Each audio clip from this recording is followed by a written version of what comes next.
সুমামা ইবনে উসাল রাদিয়াল্লাহু তাআলা আনহু তিনি ছিলেন ইয়ামামের বাদশা। সুমামা সে বিশ্বনবীকে হত্যা করার উদ্দেশ্যে সে মদিনায় আগায়। কথাগুলো মনোযোগ দিয়ে শুনি। সুমামা ইবনে উসাল বিশ্বনবীকে হত্যা করার জন্য সে মদিনার দিকে আগাচ্ছে। আল্লাহর কি খেলা, এক পর্যায়ে সে সাহাবীদের হাতে ক্যাপিট হয়ে যায়, সে সাহাবীদের হাতে বন্দী হয়ে যায়। সাহাবীরা তাকে ধরে মদিনার পিলারে বেঁধে নিল। এরপরে বিশ্বনবী সাল্লাল্লাহু আলাইহি সাল্লাম এসে বললেন, ও আমার সাহাবীরা। যখন বিশ্বনবীকে বলা হলো, ইয়া রাসূলুল্লাহ, ইয়া হাবিবাল্লাহ, সুমামা ইবনে উসাল আপনাকে হত্যা করার উদ্দেশ্যে সে মদিনায় এসেছে, আমরা তাকে ধরে ফেলেছি, আপনি আদেশ দেন তাকে যেন হত্যা করা হয়। দেখেন, বিশ্বনবীকে হত্যা করার উদ্দেশ্যে সে মদিনায় এসেছে। সে হত্যা করার উদ্দেশ্যে আসার পরে সে কিন্তু সাহাবীদের হাতে বন্দী হয়ে গেছে। এরপরে রাসূলুল্লাহর ইহসান দেখেন রাসূলুল্লাহ মানুষের প্রতি কি দয়া ছিলেন। শুধু মানুষের প্রতি নয়, তিনি মানুষের প্রতি নয়, শুধু কাফেরদের, অনেক কাফের তিনার অনুগ্রহের প্রতি আকৃষ্ট হয়ে তিনারা মুসলমান হয়েছেন। You can win the heart of your enemies. নরম আচরণ দিয়ে আপনি যেভাবে মানুষের মনকে, হৃদয়কে আকৃষ্ট করতে পারবেন, কঠোরতা দিয়ে কখনোই মানুষের হৃদয়কে আপনি জয় করতে পারবেন না। দেখেন বিশ্বনবী কি কোমল আচরণটা তার সাথে করতেছে। সুমামা ইবনে উসাল তিনি যখন বন্দী হয়ে গেলেন, বিশ্বনবী তাকে এই অবস্থায় দেখে বললেন, ও আমার সাহাবীরা রে শোনো, ও আমার সাহাবীরা শুনে রাখো, সুমামা ইবনে উসালকে তোমরা ভালো ভালো উত্তম সার্ফ যে রুটিগুলো রয়েছে, একদম পিওর যে রুটিগুলো, পিওর যে খেজুর রয়েছে, তোমরা তাকে সার্ভ করো, তোমরা তাকে খাওয়াও। সাহাবীরা আশ্চর্য হয়ে গেলেন, ইয়া রাসূলুল্লাহ, ইয়া হাবিবাল্লাহ, আপনি এগুলো কি বলেন? আপনাকে হত্যা করার জন্য সে মদিনায় এসেছে, আর আপনি তাকে বলতেছেন আমরা যেন তাকে উত্তম জবের রুটিগুলো, পিওর খেজুরগুলো তাকে খাওয়াই। সাহাবীরা আশ্চর্য হয়ে গেলেন।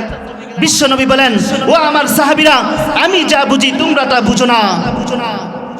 এরপরে বিশ্বনবী তিনি প্রথম দিন আসেন, একদিন নয়, 2 দিন নয়, 3 দিন পর্যন্ত বিশ্বনবী আসলেন।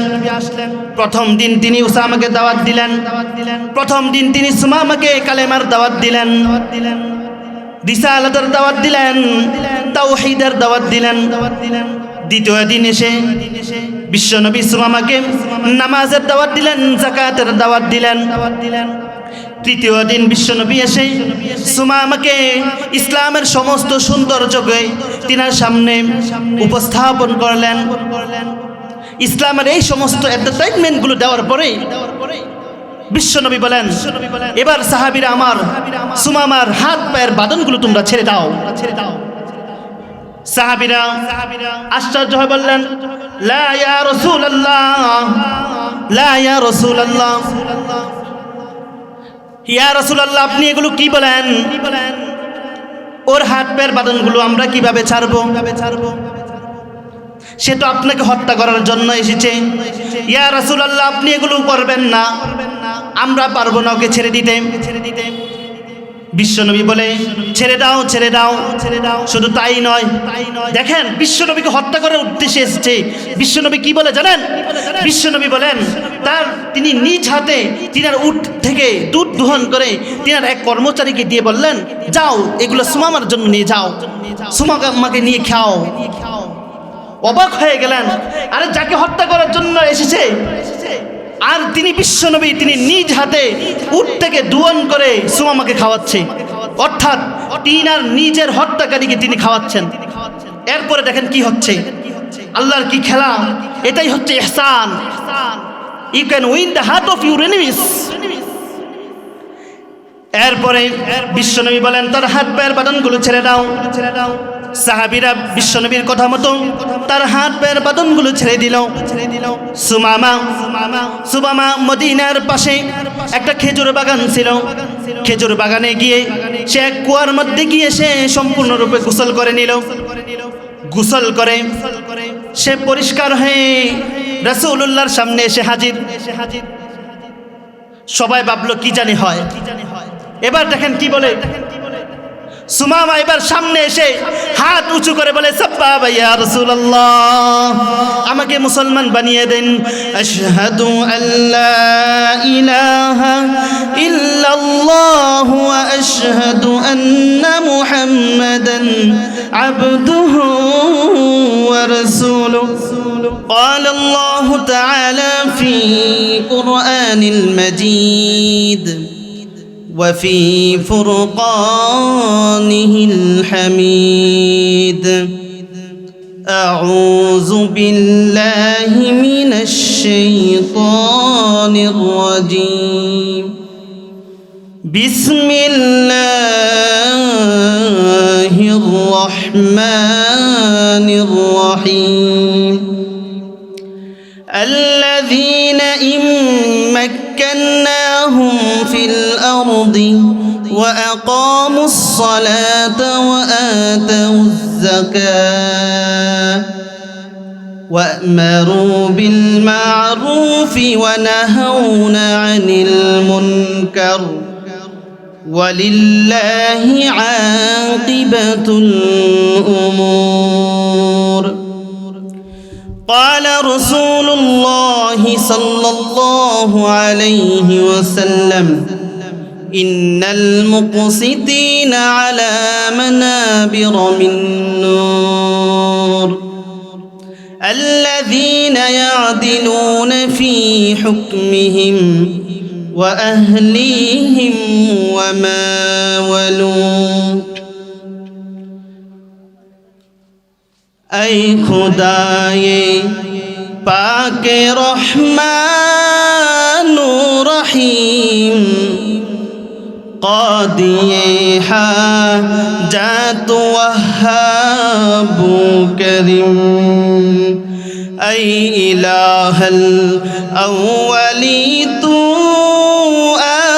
आखिरीन दीन दुनिया में हमारे कारसाज हम गुनाहगर और तू ही गफ्फार है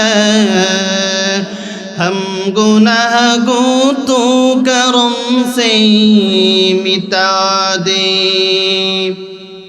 अल्हम्दुलिल्लाह महान रब्बुल आलमीनेर दरबारे लाखों कोटि शुक्र सुजूद जे महान रब्बुल आलमीन আজকের এই মাহফিলের মহতি প্রোগ্রামে খয়রাবাদ উত্তরপাড়া জান্নাতুল উম্মাহ জামে মসজিদের উদ্যোগে আজকের এই বিশাল আয়োজনের মধ্যে যারা সহযোগী শ্রম দিয়ে অর্থ সম্পদ দিয়ে যারা এই সুন্দর আয়োজন করেছে, আল্লাহ পাক রব্বুল আলামিন তাদের জীবনের মধ্যে বারাকা দান করুক, সেজন্য সকলে অন্তর থেকে দোয়া করি, আমিন।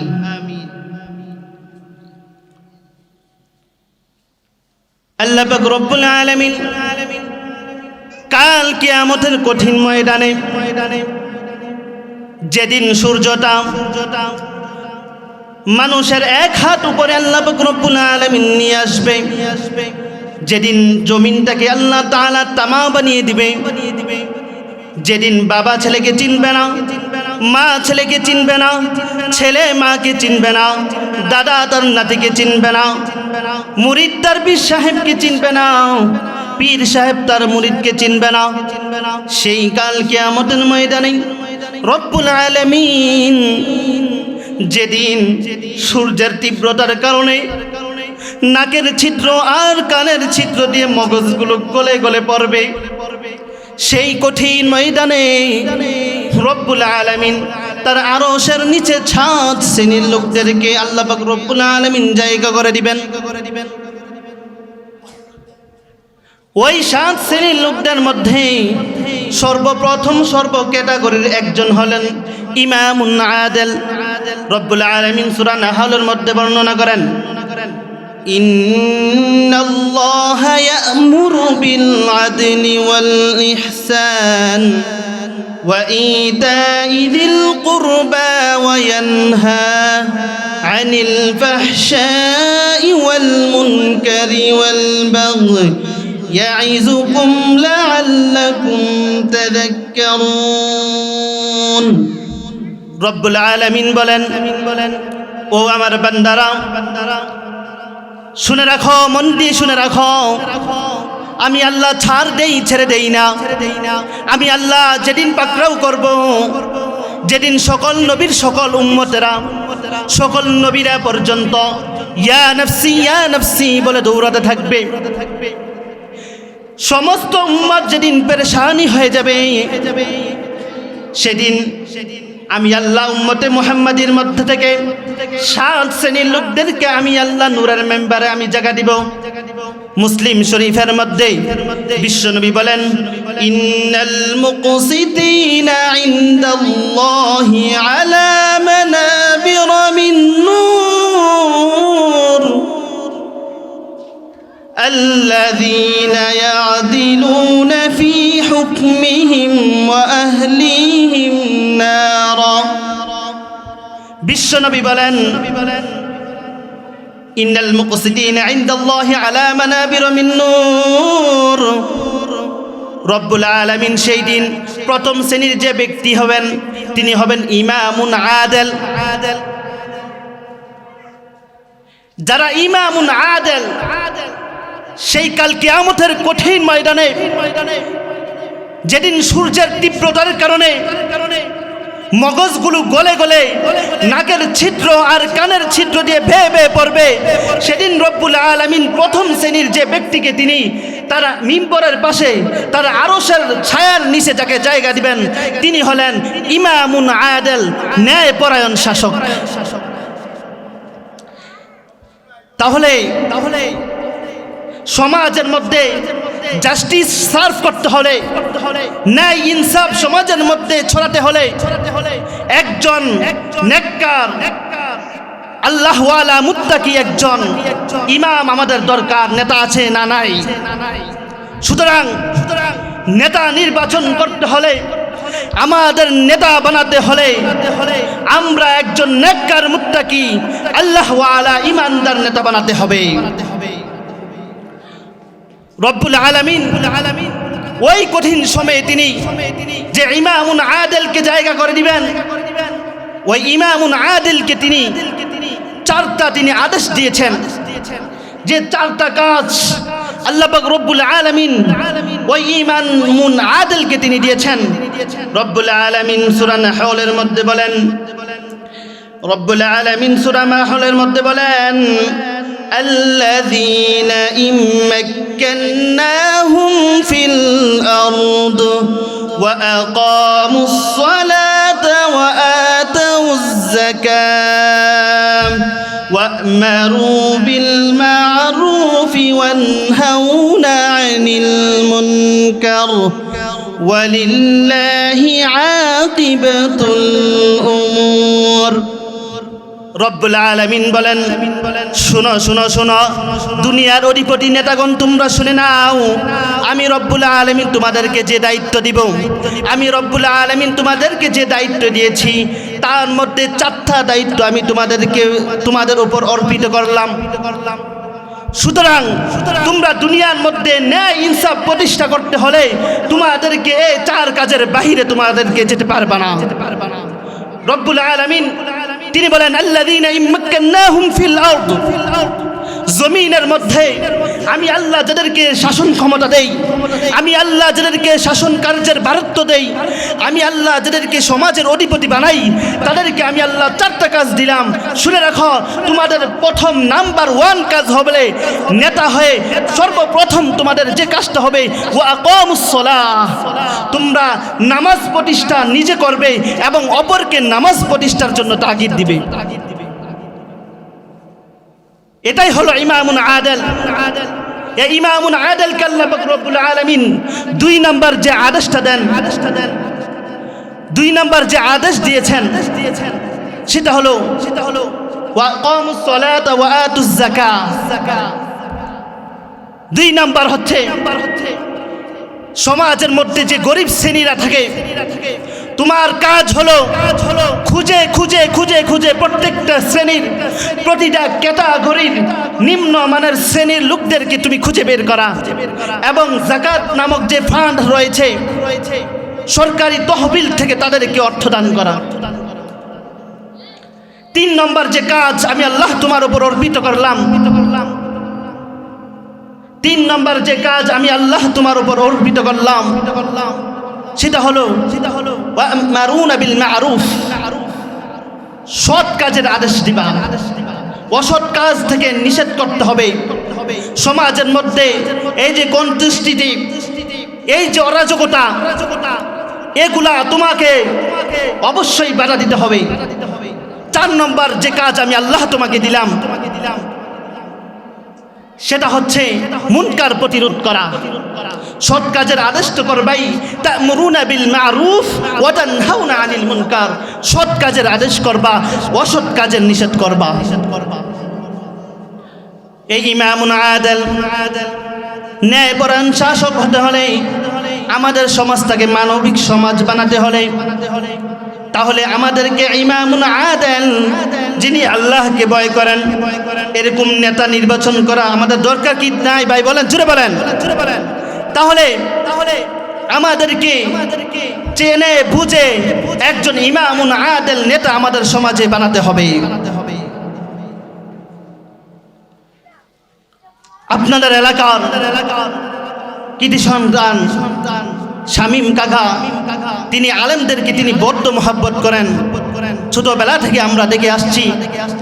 আল্লাহ পাক রব্বুল আলামিন ওনারাও যদি নেতা নির্বাচন হন, আমরা সকলে দোয়া করি ওনারা যাতে এলাকার মধ্যে আশা রাখি যত গরিব দুঃখী রয়েছে প্রত্যেকের বাড়ি বাড়ি খুঁজে খুঁজে ওনাদের সচ্ছলতাকে ওনারা ফিরিয়ে দিবেন ইনশাআল্লাহ। রব্বুল আলামিন কাল কিয়ামতের ময়দানে তিনি 2 শ্রেণীর যে ক্যাটাগরি, দ্বিতীয় শ্রেণীর যে লোককে তিনি তার আরশের নিচে নূরের মিম্বার যাদের জন্য বানাবেন, তিনি হলেন ইন্নাল্লাহা ইয়া'মুরুনা বিল আদলি ওয়াল ইহসান। ইহসান, প্রিয় ভাইরা আমার, একটি কথা না বললেই নয়। এই ইমামুন আদিল আমাদেরকে নেতা নির্বাচন করতে হলে বর্তমান সমাজে, বর্তমান আমাদের বাংলাদেশের জন্য, আমাদের বাংলাদেশকে অস্থিতিশীল করার জন্য, আমাদের বাংলাদেশের মধ্যে অরাজকতা লাগানোর জন্য যে পরাশক্তি রয়েছে, সর্বপ্রথম, এটা পূর্বেও ছিল এবং ভবিষ্যতে ওরা থাকবে, সর্বপ্রথম আমাদের যে শত্রু সেটা হলো ভারতীয় আধিপত্য। ঠিক কিনা জোরে বলুন। সুতরাং মাওলানা ভাসানী বলে গিয়েছিলেন যে আমার দেশের লোকেরা যতদিন পর্যন্ত ভারতকে নিজেদের শত্রু না ভাবতে পারবে ততদিন তারা প্রকৃত দেশপ্রেমিক তারা হতে পারবে না। প্রিয় ভাইরা আমার, গত সপ্তাহে ভারত বিরোধী আধিপত্য লড়াইয়ের একজন সম্মুখ যোদ্ধা, জুলাইয়ের একজন সম্মুখ সারির যোদ্ধা, যিনি তরুণ রাজনীতিবিদ, তরুণ মেধাবীর অধিকারী, যিনি তীব্র হুঙ্কারে জালেমদের মসনদগুলো যিনি কাঁপিয়ে দিতেন, তিনি হলেন আপনার আমার ভাই হাদি উসমান। তিনাকে গত সপ্তাহে শুক্রবার দিন সন্ত্রাসীরা তিনাকে গুলিবদ্ধ করেছিল।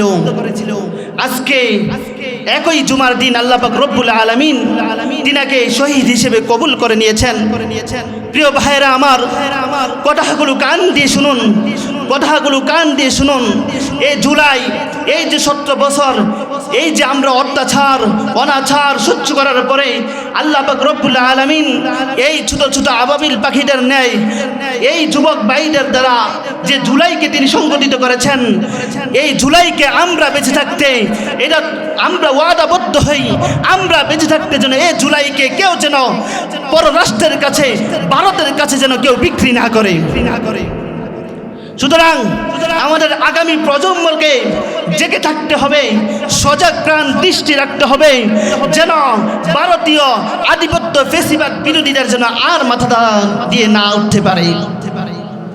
সুতরাং প্রিয় ভাইরা আমার, প্রিয় মুসলিম উম্মাহ, হাদি একটা কথা তিনি বলেছিলেন যে আমি যখন রাজপথে লড়ি তখন আমার বাবা মা অনেক চিন্তিত হন। তিনি আমার বাবা আমাকে উৎসাহ দেন। এটাকেই বলে বাপ কা বেটা সিপাহী কা গুরা কুছ নেহি তো ছুরা থুরা। এটাই হলো সিপাহীর পুত্র, সিপাহী। হাদি আজকে নাই, কিন্তু তার যে চেতনা, তার যে ইসলামের প্রতি অগাধ ভালোবাসা, তার যে দেশের প্রতি অগাধ মায়া, এই হাদির যে চেতনাকে আমাদের প্রত্যেক মানুষকে, প্রত্যেক মুসলিম উম্মাহকে, আমাদের সন্তানদেরকে, আমাদের সন্তানদের অন্তরে এটা লিপিবদ্ধ করে দিতে হবে যে আগামী প্রজন্মে তোমাদের শত্রু একমাত্র ভারত এবং তার ফেসিবাদী দূষণরা। প্রিয় ভাইয়েরা, এই ফয়সাল করিম সে অস্ত্র মামলায় সে 17 লাখ টাকা সে বন্দুক আটকিয়ে সে এক ব্যক্তি থেকে নিয়েছিল। সে অস্ত্র মামলায় 2024 সালের 8 নভেম্বর সে আটক হয়েছিল। কিন্তু আমার বড় আফসোস হয়, এ দেশের কি ব্যবস্থা, বিচারিক ব্যবস্থা এত নিম্নমানের কেন? যে একজন অস্ত্র মামলার আসামি কিভাবে জামিন পেয়ে যায়? ওকে ফেব্রুয়ারি মাসে পরে 6 মাসের জামিন দেওয়া হয়। এর পরবর্তীতে আগস্টের দিকে ওর জামিন আবার বৃদ্ধি করা হয়। কারা ওর জামিন দিল? কারা ওরে জামিন দিল? কারা জামিন দিয়ে হাদির খুনি ওরে বানালো? এবং খুন করার পরে সেফ এক্সিট নিয়ে কারা ভারতে চলে গেল? এটা আমাদেরকে বের করতে হবে। প্রিয় ভাইরা আমার, এজন্য বলি যে আমাদেরকে ইসলামী রাষ্ট্রের জন্য কল্যাণ একটি রাষ্ট্র হবে যেন খেলাফা প্রতিষ্ঠা করা। আগামীতে আমাদের অন্তরে, আমাদের ছেলেদের অন্তরে বুঝাতে হবে যে খেলাফা এই গণতন্ত্রের মধ্যে। দেখেন, একজন খুনি সে সেফ এক্সিট নিয়ে সে ভারতে চলে যায়, কিন্তু যদি এটা ইসলামী রাষ্ট্র হতো তাহলে ইসলামী রাষ্ট্র কি বলে? আল আইনা বিল আইনি ওয়াল উযুনা বিল উযুনি ওয়াল আনফা বিল আনফ ওয়াল ইয়াদ বিল ইয়াদ ওয়াল রিজলা বিল রিজলাইন। তোমার হাত কেটেছে, তুমি তার হাত কেটে দাও। তোমার চোখ উপড়ে ফেলেছে, তুমি তার চোখ উপড়ে ফেলো। তোমার পা কেটেছে, তুমি তার পা কেটে ফেলো। এই সমস্ত আইনগুলো আপনারা ইসলামী ইমারত আফগানিস্তানে দেখবেন। কিছুদিন পূর্বে স্টেডিয়ামের সামনে প্রকাশ্যে একজন হত্যাকারীকে প্রকাশ্যে হত্যা করা হয়েছিল। এ সমস্ত যদি আইন দেশের মধ্যে বাস্তবায়ন করা যায় তাহলে আপনার আমার জানমালের নিরাপত্তা দেওয়া যায়। প্রিয় ভাইয়েরা আমার, এরপরে আলোচনায় আসি। রব্বুল আলামিন কাল কিয়ামতের ময়দানে দ্বিতীয় শ্রেণীর যে ব্যক্তিকে তিনি হাসরের ময়দানে তিনার আরশের নিচে যে ছায়াটা দিবেন তিনি হলেন আল ইহসান। মনোযোগ দিয়ে কথাগুলি শুনি। ইহসান হলো কারো প্রতি দয়াদ্র হওয়া, কারো প্রতি সফট হার্টেড হওয়া, একে অপরের প্রতি দয়া অনুগ্রহ করা। ইহসান কি? ইহসান হলো 2 প্রকার। ইহসান ফিল ইবাদা, 2 নম্বর ইহসান হলো ইহসান ফিল মুআমালা। প্রিয় ভাইরা আমার, ইহসানের কথা মনে পড়ে দিলে, ইহসানের কথা যদি মনে পড়ে যায় আমার সুমামা ইবনে উসাল রাদিয়াল্লাহু তাআলা আনহুর কথা। সুমামা ইবনে উসাল রাদিয়াল্লাহু তাআলা আনহু তিনি ছিলেন ইয়ামামের বাদশা। সুমামা সে বিশ্বনবীকে হত্যা করার উদ্দেশ্যে সে মদিনায় আগায়। কথাগুলো মনোযোগ দিয়ে শুনি। সুমামা ইবনে উসাল বিশ্বনবীকে হত্যা করার জন্য সে মদিনার দিকে আগাচ্ছে। আল্লাহর কি খেলা! এক পর্যায়ে সে সাহাবীদের হাতে ক্যাপিট হয়ে যায়, সে সাহাবীদের হাতে বন্দী হয়ে যায়। সাহাবীরা তাকে ধরে মদিনার পিলারে বেঁধে নিল। এরপরে বিশ্বনবী সাল্লাল্লাহু আলাইহি সাল্লাম এসে বললেন, ও আমার সাহাবীরা, যখন বিশ্বনবীকে বলা হলো, ইয়া রাসূলুল্লাহ, ইয়া হাবিবাল্লাহ, সুমামা ইবনে উসাল আপনাকে হত্যা করার উদ্দেশ্যে সে মদিনায় এসেছে, আমরা তাকে ধরে ফেলেছি, আপনি আদেশ দেন তাকে যেন হত্যা করা হয়। দেখেন, বিশ্বনবীকে হত্যা করার উদ্দেশ্যে সে মদিনায় এসেছে। সে হত্যা করার উদ্দেশ্যে আসার পরে সে কিন্তু সাহাবীদের হাতে বন্দী হয়ে গেছে। এরপরে রাসূলুল্লাহর ইহসান দেখেন রাসূলুল্লাহ মানুষের প্রতি কি দয়া ছিলেন। শুধু মানুষের প্রতি নয়, তিনি মানুষের প্রতি নয়, শুধু কাফেরদের, অনেক কাফের তিনার অনুগ্রহের প্রতি আকৃষ্ট হয়ে তিনারা মুসলমান হয়েছেন। You can win the heart of your enemies.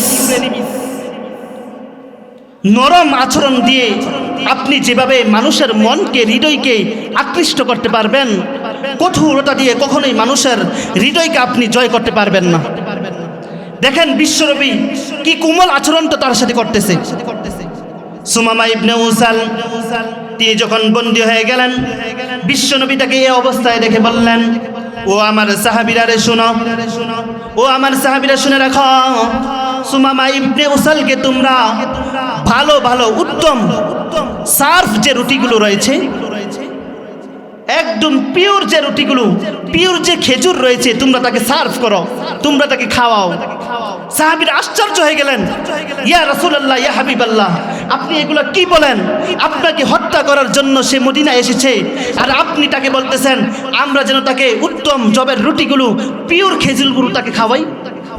সাহাবীরা আশ্চর্য হয়ে গেলেন। বিশ্বনবী বলেন, ও আমার সাহাবীরা, আমি যা বুঝি তোমরা তা বুঝো না।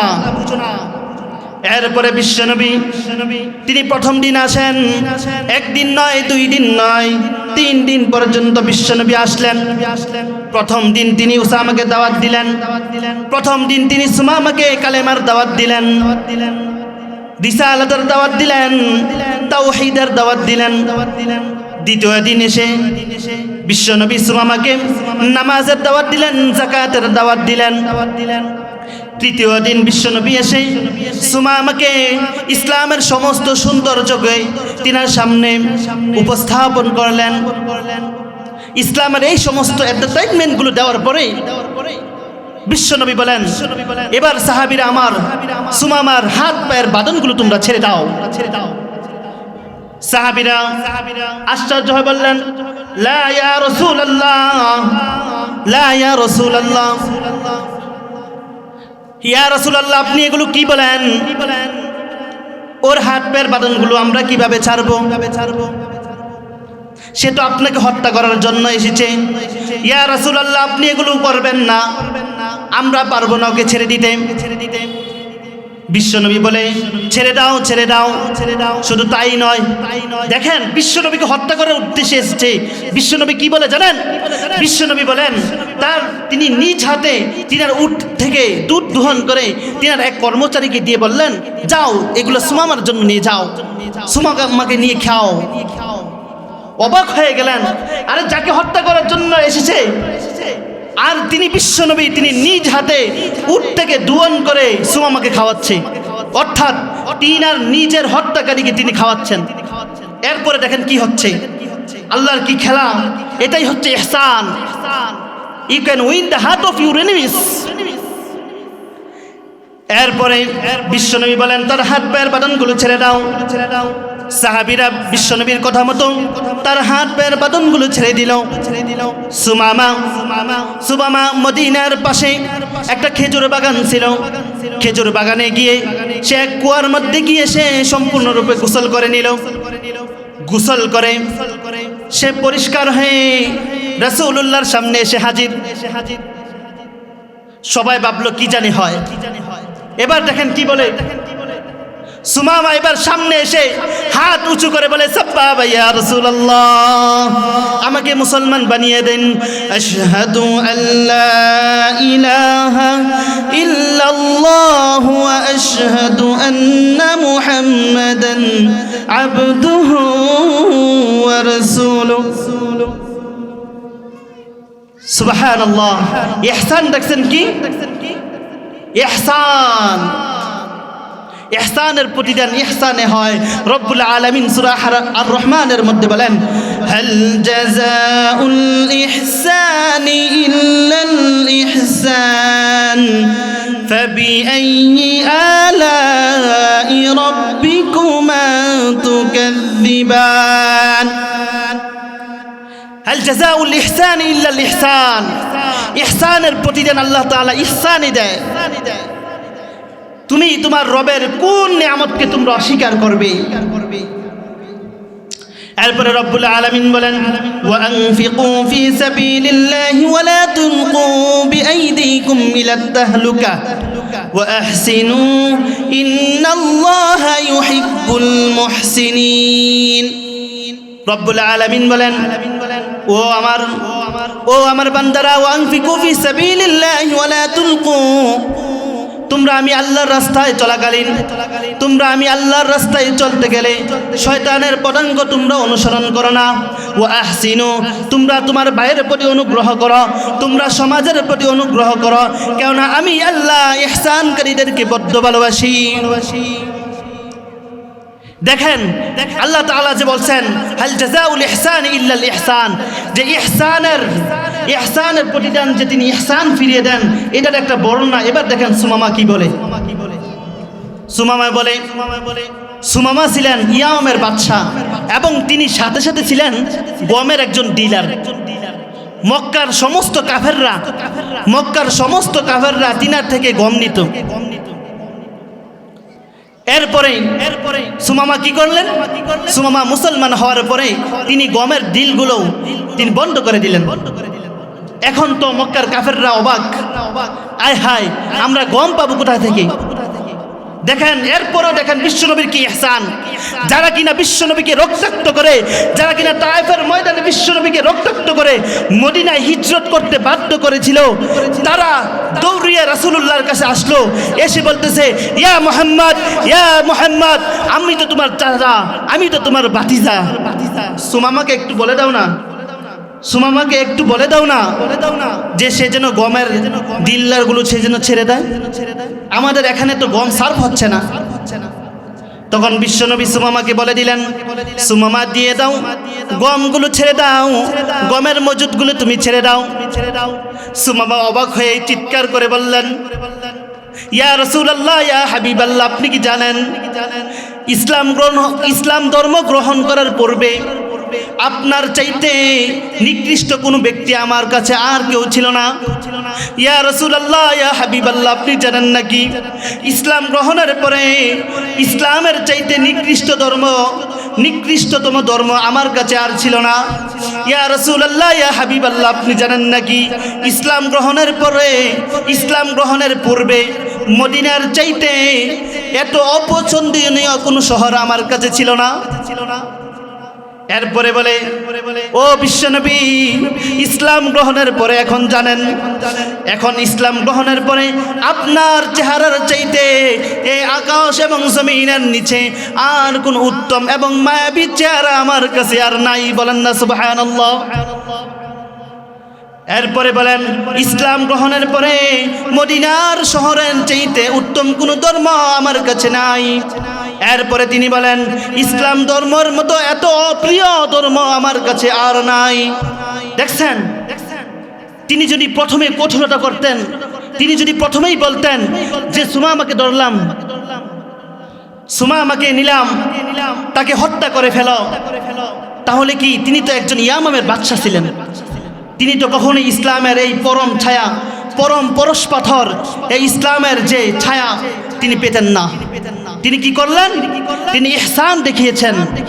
ইহসানের মাধ্যমে আল্লাহ তাআলাও ইহসান ফিরে দিয়েছেন, সুমামাও ইহসান ফিরে দিয়েছেন।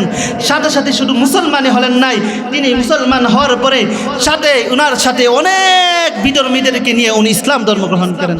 বলেন সুবহানাল্লাহ। এরপরে আল্লাহ পাক রব্বুল আলামিন কাল কিয়ামতের ময়দানে, ওই যে হাসরের কিয়ামতের ময়দানে দুই শ্রেণীর গেল, এক হলো ইমামুন আদিল, দুই নম্বর হলো ইহসান যারা করে, তিন নম্বর ক্যাটাগরি হলো ওয়াতিদাল কুরবা। তিন নম্বর ক্যাটাগরির হলো ওয়াতিদাল কুরবা, আচ্ছা তার বোনের হকগুলো আদায় করে দাও, ভাতিজা তার চাচার হকগুলোকে আদায় করে দাও। তাহলে রব্বুল আলামিন তিনি যেহেতু দান করার জন্য তিনি আদেশ করলেন, এরপরে বিশ্বনবী আবার আদেশ দেয়। বিশ্বনবী বলেন, ইন্নাস সাদাকাতা আলাল মিসকিনি সাদাকা ওয়া আলা যির রাহিমি সাদাকা ইসনাতানি সাদাকাতুন ওয়াসিলা। বিশ্বনবী বলেন যে হে আমার উম্মতেরা, তোমরা শুনে রাখো, তোমাদের আত্মীয় স্বজন ব্যতীত তোমরা যাদেরকে দান করবা, তাহলে তোমরা ইন্না সাদাকাতা আলাল মিসকিনি সাদাকা, যদি আত্মীয় স্বজনদেরকে বাদ দিয়ে তোমরা সদকা করো তাহলে মাত্র একটা সদকার সওয়াব পাবা। আর যদি আত্মীয় স্বজনদেরকে তোমরা দান করো তাহলে দুইটা সদকার সওয়াব পাবা। কি কি? ইসনাতানে সাদাকাতুন ওয়াসিলা, এক নম্বর হলো সদকার সওয়াব পেয়ে যাবা, দুই নম্বর যে সওয়াব সেটা হলো আত্মীয়তার বন্ধন অটুট রাখার সওয়াব তোমরা পেয়ে যাবা। আরে শুনেন, অনেক ব্যক্তিকে দেখবেন নামাজ পড়তে পড়তে পড়তে কপালে দাগ ফেলে, কিন্তু সে তার ভাইয়ের হকটা আদায় করে না, সে তার বোনের হকটা আদায় করে না। সে সমাজের মধ্যে তার আচরণে সমাজের মানুষগুলো কষ্টে রয়েছে। তো সে যদি নামাজ পড়তে পড়তে পড়তে তার কপালটা বসিয়ে ফেলে, বিশ্বনবীর হাদিস অনুযায়ী সে জান্নাতে প্রবেশ করতে পারবে না। কারণ বিশ্বনবী বলেন, লা ইয়াদখুলুল জান্নাতা কাতিআ, যারা আত্মীয়তার সম্পর্ক ছিন্ন করে দেয় তারা আমার আল্লাহর জান্নাতে কখনোই প্রবেশ করতে পারবে না। আপনি কি এই হাদিসটাকে সহজ মনে করছেন? জান্নাতে প্রবেশ করতে পারবে না, বিশ্বনবীর ধমক। অনেকে আছে কৃপণতা করে দান করতে চায় না, ধরে রাখে।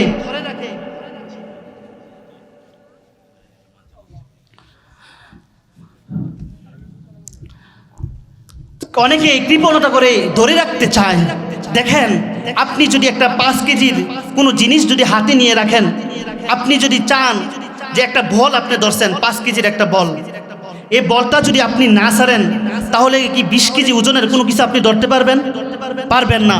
সুতরাং আপনি যদি 20 কেজি ওজনের কোনো কিছু নিতে চান, আপনি 2 হাত দ্বারা 5 কেজির ওজনের যে জিনিসটা ধরেছেন ওইটাকে আপনাকে ফেলে দিতে হবে।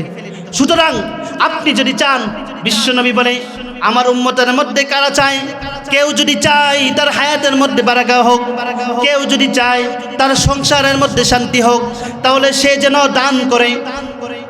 তাহলে আপনি দান করলে আপনার সম্পদকে বাড়িয়ে দেবে কি আল্লাহ। আর মিয়া, আপনার তো অঢেল সম্পদ রয়েছে, আল্লাহ তাআলা থাকা খাওয়ার সুন্দর ব্যবস্থা করে দিছে। আপনি জানেন নাকি বেলাল রাদিয়াল্লাহু তাআলা আনহুর কি করুণ পরিস্থিতি ছিল? বেলাল রাদিয়াল্লাহু তাআলা আনহুকে বিশ্বনবী বলেন, হে বেলাল, আনফিক ইয়া বেলাল, আনফিক ইয়া বেলাল, লা তাখশা মিন জিল আরশি ইল্লা খলালা। হে বেলাল, তুমি দান করো, তোমার মালিক আরশের অধিপতি, তিনার কাছে তো কোনো কিছুর কমতি নাই, সুতরাং তুমি দান করে দাও। আপনি শুনলে অবাক হবেন, বেলালকে কোন সময় কোন মুহূর্তে বিশ্বনবী সাল্লাল্লাহু আলাইহি সাল্লাম দান করার কথা বলেছেন। তখন বেলাল রাদিয়াল্লাহু তাআলা আনহুর এন্টায়ার অ্যাসেট, অর্থাৎ সম্পদের পরিমাণ, টোটাল ওয়েলথ এস্টিমেশন হচ্ছে, টোটাল ওয়েলথের এস্টিমেশন হচ্ছে মাত্র একটা লুঙ্গি। দেখছেন, চিন্তা করে দেখেন, বেলাল রাদিয়াল্লাহু তাআলা আনহুর পরনের মধ্যে কোনো কিছুই নাই, শুধুমাত্র একটা লুঙ্গি পরনের মধ্যে আছে। বিশ্বনবী বলে, আনফিক ইয়া বেলাল, লা তাখশা মিন জিল আরশি ইল্লা খলালা, যে হে বেলাল তুমি দান করো, দান করো, তুমি যার থেকে চাবা ওই আরশের অধিপতি আল্লাহর কাছে তো কোনো কিছুর কমতি নাই। তাহলে চিন্তা করে দেখছেন যে দান করার জন্য কত গুরুত্ব আল্লাহ রাসূল সাল্লাল্লাহু আলাইহি সাল্লাম দিয়েছেন। এই দান করার দ্বারা আপনার হায়াতও বরকত হবে এবং আপনার সমাজ উন্নতি হবে। এরপরে আল্লাহ পাক রব্বুল আলামিন তিনি যেভাবে 3টি জিনিসের আমাদেরকে আদেশ করেছেন, অনুরূপভাবে তিনি 3টি জিনিস থেকে আমাদেরকে বিরত থাকতে বলেছেন। 3টি জিনিসের একটা হলো ওয়ায়ানহা আনিল ফাহশাই ওয়াল মুনকার, ফাহশা অশ্লীলতা থেকে আমাদেরকে বাঁচার জন্য বলেছেন। আমাদের সমাজে অশ্লীলতা আছে কি না নাই বলেন? খয়রাবাদে আছে কি না অশ্লীলতা? এই বেহায়াপনার নামে, রূপালী জগতের নামে আমাদের মা বোনদেরকে যারা রাস্তাঘাটে বের করতে চায়, যারা আমাদের মা বোনদেরকে, যাদের কাবরকে যারা নামাতে চায়, যারা আমার মা বোনদের গর্ব থেকে সালাউদ্দিন আইয়ুবী যুগের সালাউদ্দিন আইয়ুবীদের থেকে বের করার যে বন্ধ করতে চায়, তারা কখনো তাদের উদ্দেশ্যকে তারা সফল হতে পারবে না। রূপালী জগতের নামে প্রিয় মা বোনেরা, আপনি জানেন না আপনার এই গর্ব কত দামি? বিশ্বনবী বলেন আদ-দুনিয়া কুল্লুহা মাতা, আদ-দুনিয়া কুল্লুহা মাতা ওয়া খায়রু মাতা'id দুনিয়া আল মারাতুস সালিহ। দুনিয়ার এসেদ হলো, দুনিয়ার এসেদ হলো, দুনিয়া পুরাটাই হলো এসেদ, আর নেককার মহিলারা হইল দুনিয়ার সর্বোত্তম এসেদ। আল্লাহ পাক রব্বুল আলামিন আমরা যে আলোচনা করেছি, যে সংক্ষিপ্ত আলোচনা হয়েছে, তা পরিপূর্ণভাবে সর্বপ্রথম আমাকে এবং আপনাদেরকে আলোচনা করার এবং বুঝার তৌফিক দান করুক, এ বলে আমার আলোচনা শেষ করছি। ওয়া আখিরি দাওয়ানা আনিল হামদুলিল্লাহি রাব্বিল আলামিন।